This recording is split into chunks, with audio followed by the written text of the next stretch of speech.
Assalamualaikum warahmatullahi wabarakatuh. Jumpa kembali pada perkuliahan pemikiran modern dalam Islam.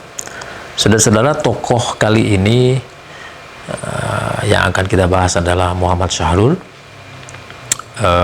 Saya rasa dalam ruang ini saya hanya menyampaikan gagasan Muhammad Syahrul dalam konteks yang terbatas tentunya, dan saya harap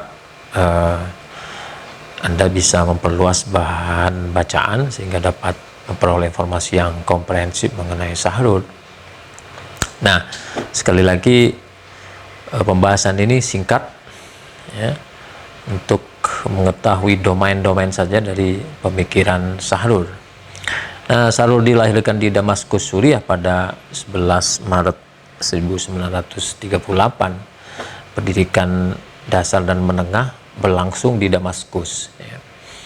Nah, Syahrul memperoleh gelar diploma bidang teknik sipil di Moskow, Uni Soviet pada 1964, termasuk juga gelar Master Science dalam bidang mekanika pertanahan dan fondasi, diperolehnya pada tahun 1969, dan kemudian doktor diperolehnya pada 1972.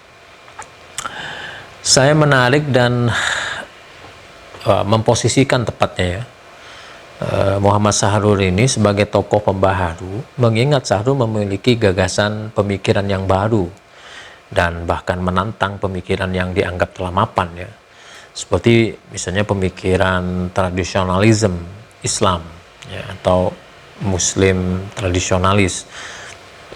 Syahrul begitu bersemangat mempromosikan pemikirannya sehingga terkadang terkesan berani. Pertanyaannya, mengapa Syahrul begitu lantang menyuarakan gagasan pembaharuannya ya? Nah, saudara-saudara, kita akan memulai ya, menemukan ya, pendapat Syahrul tentang beberapa kekeliruan yang terdapat dalam pemahaman keislaman selama ini ya, yang saya rasa hal itu yang buat Syahrul begitu getol ya, menyuarakan pembaharuannya. Kekeliruan itu menurut Syahrul antara lain ketiadaan petunjuk metodologi dalam pembahasan ilmiah tematik terhadap penafsiran ayat-ayat Al-Quran yang diwajuhkan kepada Nabi Muhammad SAW. Nah, jadi yang disoroti oleh Syahrul di sini adalah ketiadaan petunjuk metodologi dalam pembahasan ilmiah, ya, ilmiah tematik terhadap penafsiran ayat Al-Quran. Jadi Syahrul mempersoalkan ketiadaan petunjuk metodologi ini. Kemudian adanya produk hukum masa lalu diterapkan pada masa kini. Ya. Tentu saja hal ini mengharuskan perlunya metodologi fiqh baru untuk menggantikan fiqh hukum-hukum Islam yang lama itu. Jadi ini terkait dengan ijtihad tentunya ya. Jadi produk hukum Muslim masa lalu itu seharusnya tidak bisa secara penuh diterapkan lagi pada masa kini, karena konteks sosial kemasyarakatan udah sangat berubah ya. Kemudian yang ketiga yang disoroti oleh Syahrul itu adalah tidak ada pemanfaatan dan interaksi dengan filsafat humaniora atau al-falsafatul insaniyah ya, karena disebabkan dualisme ilmu pengetahuan ya. Di antara agama itu seharusnya berinteraksi dengan ilmu pengetahuan humaniora ya. Ilmu pengetahuan itu kan banyak cabangnya, sains sudah begitu banyak cabangnya, sehingga yang dipermasalahkan Syahrul di sini harusnya ada pemanfaatan, ada interaksi. Jadi pemikir Muslim, para fuqaha, ya, para filosof Muslim, ya para pemikir Muslim, pemikir Muslim masa kini harusnya menginteraksikan antara Islam ini dengan sains dan pengetahuan humaniora, pengetahuan modern, agar produk hukum mereka itu juga tidak ahistoris, tetapi tersambung dan terkoneksi dengan kebutuhan masyarakat yang hidup hari ini. Kemudian Sahrul menyoroti tentang tidak adanya epistemologi Islam yang valid sehingga berdampak pada fanatisme dan doktrinasi mazhab sehingga pemikiran keislaman menjadi sempit dan tidak berkembang. Tidak ada epistemologi Islam yang valid. Ini penting sekali ya. Karena melalui epistemologi itu sebuah pengetahuan itu di-create. Bahkan sebuah produk hukum itu harusnya ketika akan di-create atau proses produksi hukum Islam itu harusnya memiliki epistemologi yang jelas ya, agar rekam jejak kajiannya itu memang ilmiah ya, dan adaptif terhadap perkembangan zaman.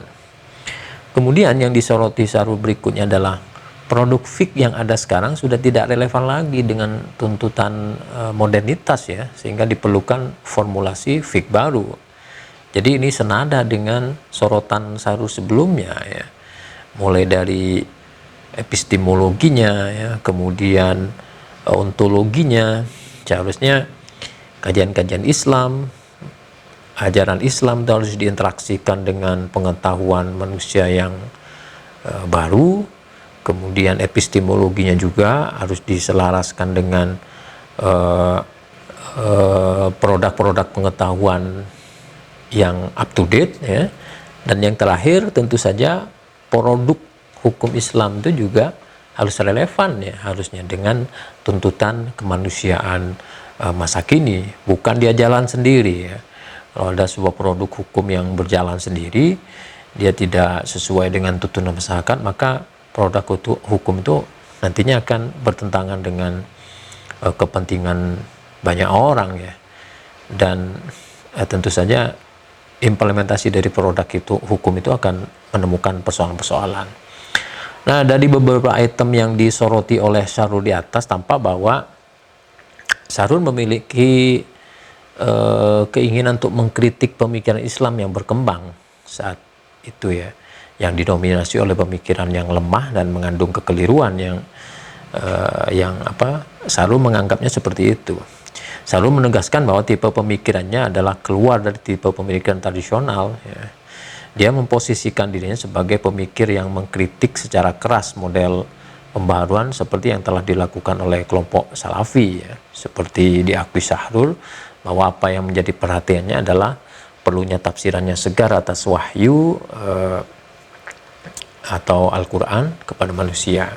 Hal ini mengingat karena pada saat ini kita hidup setelah Nabi dan Rasul tidak ada lagi, sedangkan perkembangan zaman telah melahirkan peradaban baru yang berbeda dengan masa ketika Nabi dan Rasul masih ada.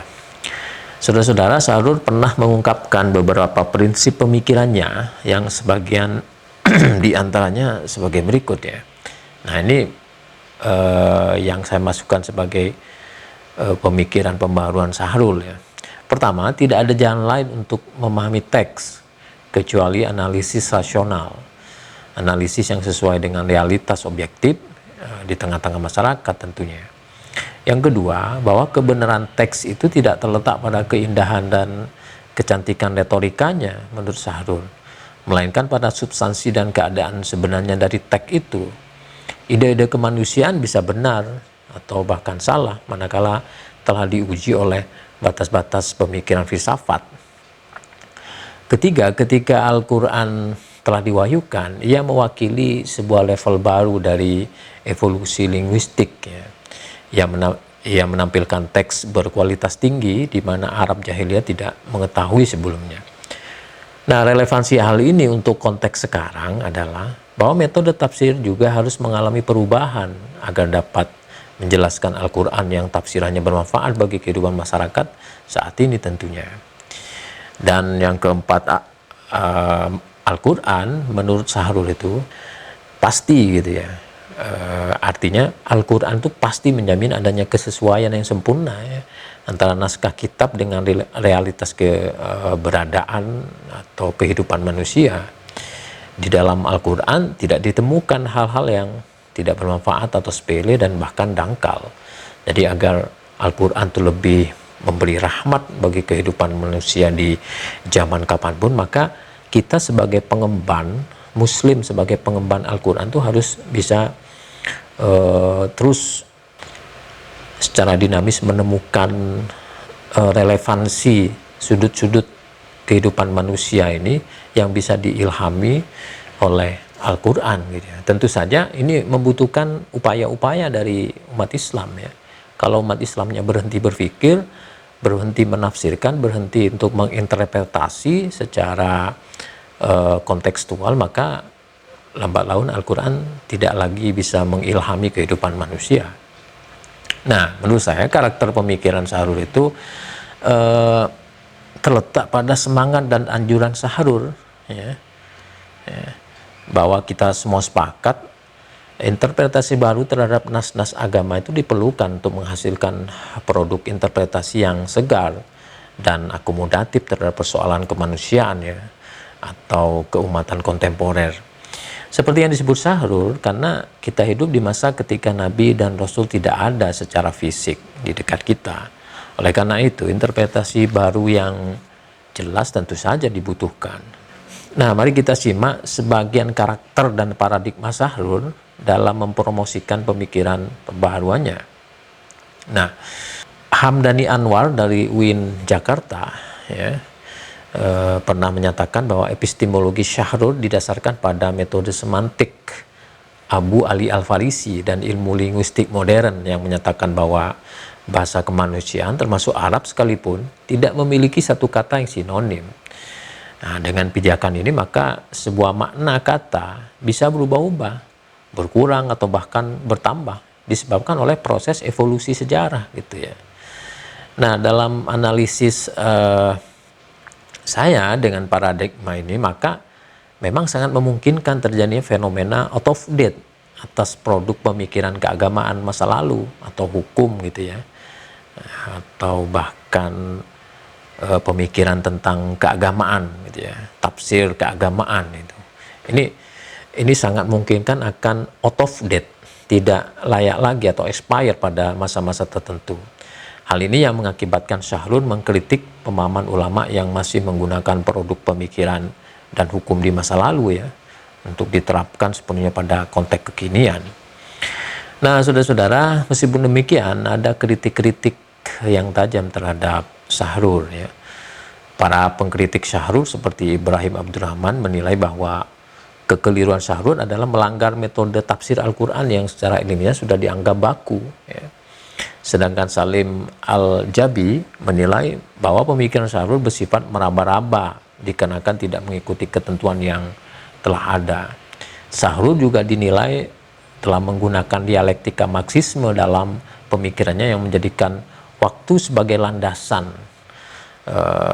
ya, sebagai landasan pemahaman dan pemikiran manusia ya.